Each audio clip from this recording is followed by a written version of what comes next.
মই বিয়া হোৱাৰ পাছৰে পৰাই মোৰ জীৱনত বহুত কিছুমান অদ্ভুত ঘটনা ঘটিবলৈ ধৰিছিল। প্ৰথমতে মোৰ স্বামীয়ে বিয়াৰ পিছত টকা উপাৰ্জন কৰিবলৈ বহিৰাজ্যলৈ গুচি গৈছিল।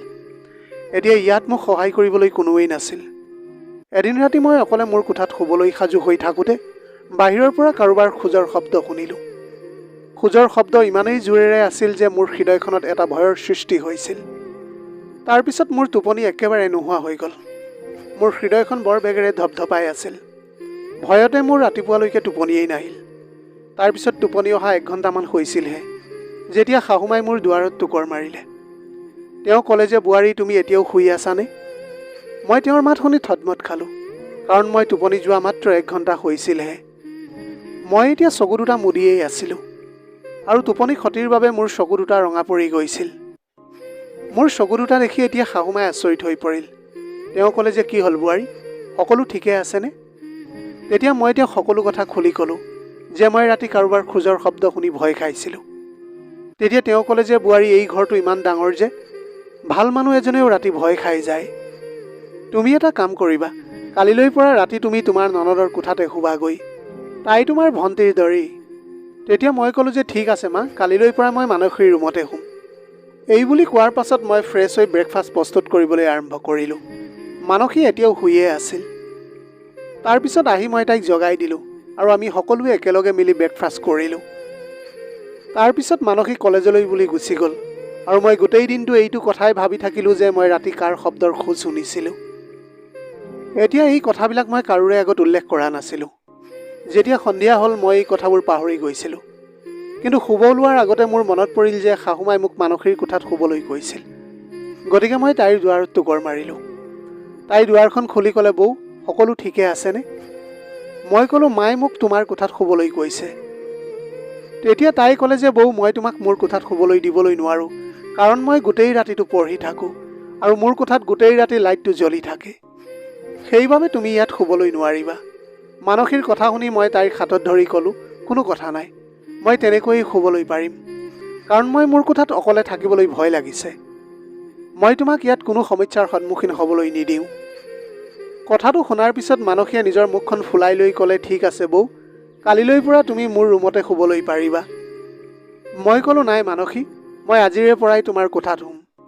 যোৱা নিশা বাহিৰৰ চোতালৰ পৰা মই বহুত অদ্ভুত কিছুমান শব্দ শুনিলোঁ। গতিকে ভয়ৰ বাবে মই মোৰ কোঠাত শুবলৈ পৰা নাই। মই প্ৰতিশ্ৰুতি দিছোঁ যে মই তোমাক কোনো ধৰণৰ অসুবিধা নিদিওঁ। এই বুলি কোৱাৰ পিছত মই মোৰ বিচনা চাদৰ আৰু কম্বলখন আনিবলৈ মোৰ কোঠালৈ বুলি গুচি গ'লোঁ। মই মোৰ কোঠাৰ পৰা উভতি আহোঁতে মানসীয়ে তাইৰ কোঠাটো ভিতৰৰ পৰা বন্ধ কৰি থৈছিল। এইবোৰ দেখি মোৰ বৰ বেয়া লাগিল, আৰু মই মোৰ কোঠালৈ উভতি আহি শুই গ'লোঁ। গোটেই ৰাতি সেই একেই অদ্ভুত শব্দই মোক ভয় খুৱাই থাকিল। পিছদিনা ৰাতিপুৱা যেতিয়া মই শাহুমাক ক'লোঁ যে মানসীয়ে মোক তাইৰ কোঠাত শুবলৈ নিদিলে, তেতিয়া তেওঁ মানসীক বহুত গালি পাৰিলে, আৰু ক'লে যে কালিলৈৰ পৰা বৌৱে তোমাৰ লগতে শুব। ইয়াৰ পিছত মই যাতে কোনো অভিযোগ নাপাওঁ। এতিয়া মানসীৰ হাতত কোনো বাহানা নাছিল। ৰাতি শোৱাৰ লগে লগে মই তাইৰ ৰুমত নিজৰ ঠাই অলপ বনাই লৈ কম্বলখন জাপি শুই পৰিলোঁ। কিমান ৰাতি আছিল নাজানো, কিন্তু যেতিয়া মানসীৰ পানী পিয়াহ লাগিল, তাই মোক জগাই দিলে আৰু ক'লে, বৌ, তুমি মোৰ কাৰণে পাকঘৰৰ পৰা পানী এগিলাচ আনি দিয়া। মোৰ বহুত পিয়াহ লাগিছে। মোৰ উশাহ বন্ধ হৈ যোৱা যেন হৈ পৰিছে। তাইৰ কথাবোৰ শুনি এতিয়া মোৰ বহুত ভয় লাগিছিল। মই ক'লোঁ, কি হ'ল মানসী, তুমি ৰাতি কি খাইছিলা? তাই ক'লে, বৌ, তুমি যোৱা আৰু মোৰ বাবে পানী লৈ আহা। মই লাজতে উঠি তাইৰ কোঠাৰ পৰা পানী নিবলৈ ওলাই আহিলোঁ। তেনেতে মই দেখিলোঁ যে মানসীয়ে খঙাল চকুৰে মোৰ ফালে চাই আছে। মই পানী আনিবলৈ পাকঘৰলৈ গ'লোঁ, কিন্তু উভতি আহোঁতে দুৱাৰখন ভিতৰৰ পৰা বন্ধ কৰি থোৱা আছিল। মই আচৰিত হৈছিলোঁ যে তাই দুৱাৰখন ভিতৰৰ পৰা কিয় বন্ধ কৰি দিলে। মই দুৱাৰত টোকৰ মাৰিলোঁ যদিও তাই দুৱাৰখন খোলা নাছিল। ভয়ত মোৰ প্ৰায় জীৱটো ওলাই যাওঁ অৱস্থা হৈ পৰিছিল। ৰাতি আন্ধাৰ আছিল, আৰু এই ঘৰটো ইমানেই ডাঙৰ আছিল যে এটা কোঠাৰ পৰা অন্য এটা কোঠালৈ যাবলৈ মোৰ বহুত ভয় লাগিছিল। এতিয়া প্ৰায় মই 10 মিনিটমান মানসীৰ কোঠাৰ বাহিৰত থিয় হৈ থাকিলোঁ, কিন্তু তাই দুৱাৰখন খোলা নাছিল। সেইবাবে মই এতিয়া মোৰ নিজৰ কোঠাৰ ফালে দৌৰি আহিলোঁ, কিন্তু মোৰ বহুত ভয় লাগিছিল। মই কেনেবাকৈ মোৰ কোঠাটোৰ লাইটটো জ্বলাই ইফালে সিফালে ভালদৰে চাই ভিতৰৰ পৰা দুৱাৰখন বন্ধ কৰি বিচনাত শুই পৰিলোঁ। তাৰপিছতে হঠাতে কিছুমান অদ্ভুত শব্দৰ বাবে মোৰ চকু দুটা খোল খালে। ঠিক একেই শব্দ আছিল। সেই শব্দটো শুনিলেই মোৰ ভয়ত অৱস্থা বেয়া হৈ যায়। ৰাতি যথেষ্ট দেৰি হোৱাৰ পিছত অৱশেষত সেই শব্দবোৰ নোহোৱা হৈ গ'ল আৰু মই সকাহৰ উশাহ এটা লৈ টোপনি গ'লোঁ। ৰাতিপুৱা চকু মেলি মই সিদ্ধান্ত লৈছিলোঁ যে মানসীয়ে মোক কিয় তাইৰ কোঠাত শুবলৈ নিদিয়ে সেইটো মই যিকোনো প্ৰকাৰে জানিবই লাগিব। এই বিষয়ে মই মোৰ শাহুৰৰ ওচৰত একো অভিযোগ কৰা নাছিলোঁ, কিন্তু মই নিজকে নিয়ন্ত্ৰণ কৰিব নোৱাৰি মানসীক সুধিলোঁ, তুমি যোৱা ৰাতি কিয় দুৱাৰখন ভিতৰৰ পৰা বন্ধ কৰি লৈছিলা? মোৰ কথা শুনি তাই খঙাল মাতেৰে ক'লে, বৌ, মই তোমাক যোৱা নিশা পানী আনিবলৈ পঠিয়াইছিলোঁ, কিন্তু তাৰপিছত মই নাজানো তুমি ক'ত গ'লা। মই তোমাৰ বাবে অপেক্ষা কৰি থাকিলোঁ, কিন্তু তুমি নাহিলা। তাইৰ এই কথা শুনি মই বহুত আচৰিত হৈ পৰিছিলোঁ। তাই ইমান স্বাৰ্থপৰ আৰু প্ৰতাৰক হ'ব বুলি মই কেতিয়াও ভবাই নাছিলোঁ। কিন্তু এতিয়া মই কি কৰিম? মোৰ হাতত আন একোৱেই উপায় নাছিল। তাৰ পিছদিনা পুনৰ মই মানসীৰ কোঠাত শুইছিলোঁ, কিন্তু ৰাতি আকৌ সেই একেই নাটকখন ঘটিল। তাই মোক পানীৰ বাবে জগাই দিলে আৰু মই তাইৰ পৰা প্ৰতিশ্ৰুতি লৈছিলোঁ যে তাই দুৱাৰখন ভিতৰৰ পৰা বন্ধ কৰিবলৈ নোৱাৰিব। কিন্তু মই যেতিয়া পাকঘৰলৈ পানী আনিবলৈ গ'লোঁ, তাই আকৌ সেই একে কামেই কৰিলে। তাই পুনৰ ভিতৰৰ পৰা দুৱাৰখন বন্ধ কৰি দিলে। তাৰপিছত পুনৰ আহি মই মোৰ নিজৰ ৰুমতে শুবলগীয়া হ'ল। সেইবাবে মই এতিয়া সিদ্ধান্ত লৈছিলোঁ যে কালিলৈৰ পৰা মই পানী আনিবলৈ পাকঘৰলৈ নাযাওঁ। পিছদিনা ৰাতিপুৱা মই মানসীৰ ওচৰত কোনো অভিযোগ কৰা নাছিলোঁ। দিনটো পাৰ হৈ গ'ল আৰু ৰাতি আকৌ মই তাইৰ কোঠাত শুবলৈ গ'লোঁ। ৰাতি প্ৰায় 3মান বজাত তাই মোক আগৰ দৰে জগাই দিলে, বৌ, মোৰ বহুত ভয় লাগিছে, তুমি মোৰ বাবে পানী অলপ আনি দিয়া। কিন্তু মই তাইৰ কথা শুনি চকু মেলা নাছিলোঁ।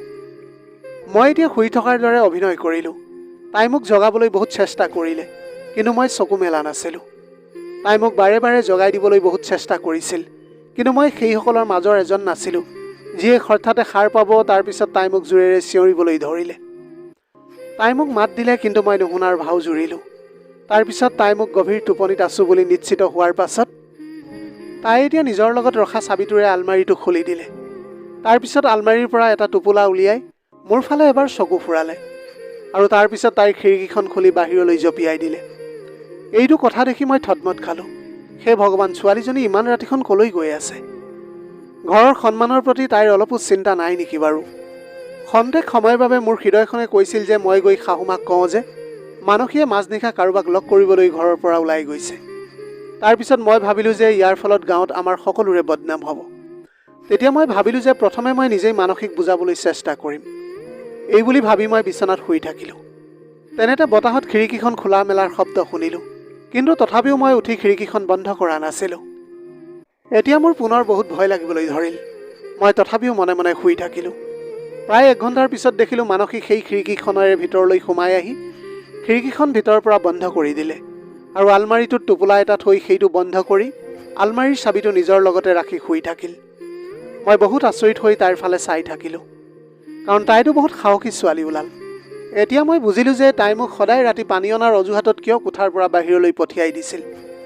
তাৰ পিছদিনা মই তাইৰ লগত শুই যোৱাৰ আগতে তাইক কঠোৰভাৱে ক'লোঁ যে মানসী, তুমি মোক মাজনিশা পানীৰ বাবে জগাই নিদিবা। মোৰ সদায় টোপনি ক্ষতি কৰি আছা। আজি মই আগতীয়াকৈ তোমাৰ বাবে জগটোত পানী ভৰাই আনিছোঁ। আজি তাইৰ হাতত মোক বাহিৰলৈ উলিয়াই দিয়া কোনো অপশ্যনেই নাছিল। সদায়ৰ দৰে আজি ৰাতিও প্ৰায় 3 বাজিছিল। তেনেতে তাই মোক জগাই দিলে, কিন্তু মই তাইক অনুভৱ হ'বলৈ নিদিলোঁ যে মই সাৰ পাই আছোঁ বুলি। তাৰপিছত তাই বিচনাৰ পৰা উঠি আলমাৰীত থৈ দিয়া সেই টোপোলাটো ল'লে আৰু খিৰিকীখন খুলি জঁপিয়াই দিলে। এইবোৰ দেখি মোৰ ধৈৰ্য হেৰাই গ'ল। গতিকে ময়ো বিচনাৰ পৰা উঠি আহিলোঁ আৰু তাইৰ দৰে ময়ো খিৰিকীৰে জঁপিয়াই বাহিৰলৈ ওলাই আহিলোঁ। সেইটো সময়ত মই দেখিছিলোঁ তাই বহুত বেগেৰে খোজকাঢ়ি গৈ আছিল আৰু ময়ো তাইৰ পিছে পিছে গৈ আছিলোঁ। কিন্তু মোৰ বহুত ভয় লাগিছিল। তেতিয়া মই ভাবিছিলোঁ যে মোৰ ননদজনী ইমান সাহসী, তাই অকণো ভয় কৰা নাই। তেতিয়াহ'লে মই কিয় ভয় কৰিম? কিছু সময় যোৱাৰ পিছত মানসীয়ে পিছলৈ ঘূৰি চালে, কিন্তু ভগৱানক ধন্যবাদ যে তাইৰ চকু মোৰ ওপৰত পৰা নাছিল। তাৰপিছত মই লক্ষ্য কৰিছিলোঁ তাই গৈ পুৰণি কবৰস্থান এখন পালেগৈ আৰু তাই তাৰ ভিতৰলৈ সোমাই গ'ল। ভিতৰলৈ সোমাই গৈয়ে তাই তৎক্ষণাত মাটিত বহি মাটি খান্দিবলৈ ধৰিলে। তাইক এই কামটো কৰা দেখি মই লগে লগে ঘৰলৈ ঘূৰি আহিলোঁ। তাৰপিছত তাই ঘৰলৈ উভতি অহালৈ মই বাট চাই থাকিলোঁ। আজি মই যিকোনো প্ৰকাৰে মানসীৰ পৰা গোটেই সত্যটো জানিবই লাগিব। ইতিমধ্যে ঘৰৰ সকলো দুৱাৰ বন্ধ হৈ আছিল, গতিকে তাই অহা যোৱা কৰাৰ বাবে একমাত্ৰ ৰাস্তাটোৱেই আছিল সেই খিৰিকীখন। মই সেই খিৰিকীখন ভিতৰৰ পৰা বন্ধ কৰি তাৰ ওচৰতে বহি থাকিলোঁ। মই প্ৰায় 1 ঘণ্টামান মানসী অহালৈ অপেক্ষা কৰিলোঁ। তাৰপিছত হঠাতে তাই অহাৰ শব্দ শুনিলোঁ। লগে লগে মই সজাগ হৈ পৰিলোঁ। মানসীয়ে লাহে লাহে খিৰিকীখন খুলিবলৈ চেষ্টা কৰিলে, যদিও তাই খিৰিকীখন খুলিবলৈ নোৱাৰিলে। কাৰণ খিৰিকীখন ভিতৰৰ পৰা বন্ধ হৈ আছিল। তাৰপিছত মই তাইক ভিতৰৰ পৰা ক'লোঁ, মানসী, মই তোমাৰ বিষয়ে সকলো গম পাইছোঁ, কিন্তু তুমি মোক গোটেই কাহিনীটো নোকোৱালৈকে মই খিৰিকীখন খুলি নিদিওঁ, আৰু তুমি ৰাতিপুৱালৈকে ঘৰৰ বাহিৰতে থাকিব লাগিব। তাৰপিছত তোমাৰ পৰিয়ালৰ সদস্যসকলে তোমাৰ বিষয়ে কি ভাবিব সেইটো তুমি নিজেই অনুমান কৰিবলৈ পাৰিবা। মোৰ কথা শুনি তাই খং উঠিল। তাই ক'লে, বৌ, তুমি পাগল হৈছা নেকি? খৰধৰকৈ খিৰিকীখন খুলি মোক ভিতৰলৈ আহিবলৈ দিয়া। খৰধৰ কৰা, তুমি এতিয়াই মোক খিৰিকীখন খুলি দিয়া। মানসীৰ কথাৰ পৰা মই এতিয়া বুজি পাইছিলোঁ যে তাই বহুত ভয় খাইছে। মই তাইক স্পষ্টকৈ নাকচ কৰি ক'লোঁ যে তুমি মোক সঁচা কথা নোকোৱালৈকে মই খিৰিকীখন খুলিবলৈ নোৱাৰিম। তেনেতে তাই ক'লে, বৌ, প্লিজ এবাৰ মোক খিৰিকীখন খুলি দিয়া। মই ভিতৰলৈ আহি তোমাক সকলো সঁচা কথা ক'ম। তাৰপিছত তাই মোক কাটৰ অনুৰোধ কৰিবলৈ ধৰিলে। মই তাইক শপত খুৱাই খিৰিকীখন খুলি দিলোঁ আৰু গোটেই সত্যটো মোক ক'বলৈ ক'লোঁ। মানসীয়ে ভিতৰলৈ সোমাই আহি খঙেৰে মোৰ ফালে চাবলৈ ধৰিলে আৰু ক'লে, বৌ, ভগৱানৰ শপত, তুমি মোক সন্দেহ নকৰিবা। মই মোৰ পৰিয়ালৰ সন্মানক কলংকিত কৰা নাই। মই একো পাপ কৰিবলৈ যোৱাও নাছিলোঁ। এই কথা কৈ মানসীয়ে তাইৰ হাতত থকা টোপোলাটো আলমাৰীত থ'বলৈ আগবাঢ়ি গ'ল। মই তাইৰ হাতৰ পৰা টোপোলাটো কাঢ়ি লৈ ল'লোঁ। প্ৰথমতে তুমি মোক এতিয়া সঁচা কথাটো কোৱা, নহ'লে মই মাক তোমাৰ এই সকলোবোৰ কথা কৈ দিম। মই তাইক ভাবুকি দিওঁতে তাই বৰ ভয় খাইছিল। তাৰপিছত তাই ক'লে যে ঠিক আছে বৌ, তুমি ইয়াতে বহা, মই তোমাক সকলো সঁচা কথা ক'ম। এই কথাবোৰ আৰম্ভ হৈছিল সেইদিনা যেতিয়া মোৰ মেডিকেল কলেজৰ প্ৰথম দিন আছিল, আৰু সেইটো সময়ত কিছুমান ল'ৰাই মোক জোকাবলৈ চেষ্টা কৰি আছিল। এতিয়া মই বৰ ভয় খাইছিলোঁ, আৰু মোৰ এই সৰলতাৰ বাবে জমিদাৰ ল'ৰাটোৱে মোক ভাল পাইছিল। লাহে লাহে সি মোৰ পিছা কৰিবলৈ আৰম্ভ কৰিলে। মই তাৰ পৰা মুক্তি পাবলৈ বহুত চেষ্টা কৰিলোঁ, কিন্তু সি মোৰ পিছা এৰি দিয়া নাছিল। এদিন মই তাক অনুৰোধ কৰি ক'লোঁ যে ভগৱানৰ স্বাৰ্থত তুমি মোৰ পিছা কৰা বন্ধ কৰি দিয়া। মই মোৰ ঘৰৰ সন্মানৰ কথাত বহুত গুৰুত্ব দিওঁ। সি তেতিয়া ক'লে যে মই তোমাক পিছা কৰা এৰি দিম, কিন্তু তাৰ আগতে তুমি মোক এবাৰ লগ কৰিব লাগিব, য'ত মই তোমাক মোৰ মনৰ কথা ক'বলৈ পাৰোঁ। যদি তোমাৰ মোক ভাল নালাগে তেন্তে তুমি মোক নাকচ কৰি দিবা। মই আৰু কেতিয়াও তোমাক আমনি নকৰোঁ। এতিয়া মই তাৰ কথাবিলাকত মান্তি হৈ সি মোক যলৈকে যাবলৈ কৈছিল মই সেই ঠাইখনলৈ গ'লোঁ। অৱশেষত তাৰ অনুৰোধ মৰ্মে মই এখন হোটেল পালোঁগৈ, য'ত 100-200 মানুহ ভৰি আছিল। ইমানবিলাক মানুহ বহি থকা দেখি মই ভাবিলোঁ যে ভয় কৰিবলগীয়া একো নাই। কিন্তু প্ৰথম মহলাত বহুত মানুহ ভিৰ হোৱাৰ বাবে সি মোক দ্বিতীয় মহলালৈ মাতিলে। মই ওপৰলৈ যাওঁতে দেখিলোঁ যে গোটেই হলঘৰটো খালী হৈ আছে। তেতিয়া মোৰ বহুত ভয় লাগিছিল। মই ক'লোঁ, মোক ইয়ালৈ কিয় লৈ আনিছা তুমি? ইয়াত দেখোন কোনোৱেই নাই। তুমি তাৰ মানে গোটেই হলটো বুকিং কৰি লৈছা।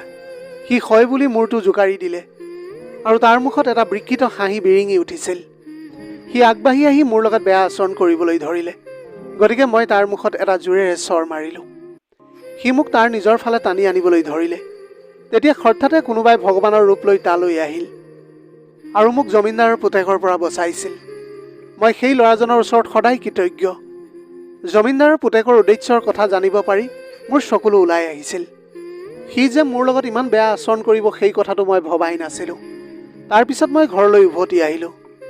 3-4 দিনৰ পিছত মই গম পালোঁ যে মোক বচাবলৈ অহা ল'ৰাটো আমাৰ কলেজৰে আছিল। সেই ল'ৰাটোৱে জমিনদাৰৰ পুতেকৰ স্বভাৱ চৰিত্ৰৰ কথাটো জানিছিল, সেইবাবে সি আমাৰ পিছে পিছে গৈছিল। তাৰ নাম অজয়। মই তাক লগ পাই ধন্যবাদ দিলোঁ।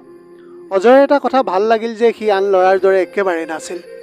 জমিনদাৰৰ পুতেক ৰকিয়ে যেতিয়া এই সকলোবোৰ কথা গম পালে, তেতিয়া সি অজয়ৰ ক্ষতি কৰিবলৈ ধৰিলে। কাৰণটো হ'ল তাৰ বাপেক বহুত শক্তিশালী আছিল। এনেদৰে এবছৰ পাৰ হৈ গ'ল। এতিয়া ৰকিয়ে খলনায়কৰ দৰে আমাৰ পিছত লাগিবলৈ ধৰিলে। প্ৰিন্সিপালে আমাক এটা কাম দিলে যিটো আমাৰ বাবে সম্পূৰ্ণ কৰাটো অসম্ভৱ আছিল। ৰকিয়ে প্লেন কৰিলে যাতে অজয় এই কামটোত বিফল হওক। অধ্যাপকজনে আমাক মানুহৰ হাড়ৰ কংকাল এটা বনাবলৈ ক'লে। এতিয়া আমি জনা নাছিলোঁ যে মানুহৰ হাড়ৰ কংকাল ক'ৰ পৰা পাম। অজয় সেইবিলাক গোটাবলৈ বহুত চেষ্টা কৰিছিল, কিন্তু ৰকিয়ে মহাবিদ্যালয়খনৰ আশে-পাশে জনপ্ৰিয় আছিল। গতিকে অজয়ৰ চেষ্টা বিফল হ'ল।